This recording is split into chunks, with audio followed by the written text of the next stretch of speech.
Hallituksen kehysriihen linjaukset tarkoittavat Pohteelle lähes 30 miljoonan euron lisäsäästöjä sote-palveluista. Ilman maan hallituksen vastaantuloa palveluja on pakko lakkauttaa, ja Raahe on siitä yksi esimerkki.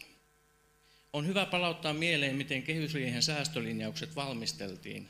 Kokoomuksen Matias Marttisen johtamaan poliittiseen työryhmään koottiin edustus jokaisesta hallituspuolueesta.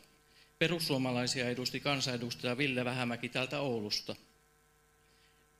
Seuraa tietokilpailukysymys. Kenen työryhmän edustajan omasta vaalipiiristä hallituksen kehysriihen linjaus on lakkauttamassa yöpäivystystä? Vain yhden, nimittäin perussuomalaisten Ville Vähämäen. Kokoomus vetää perussuomalaisia kuin pässiä narusta.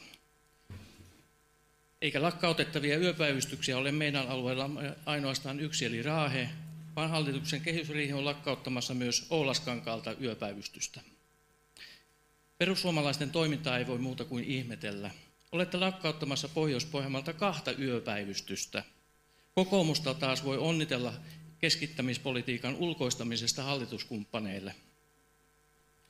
Arvoisa puheenjohtaja, keskustalaisena en voi olla takuumiehenä kokoomuksen keskittämispolitiikalle. En voi hyväksyä Orpon-Purran hallituksen ihmisiä ja alueita epätasa-arvoisesti kohtelevaa linjaa.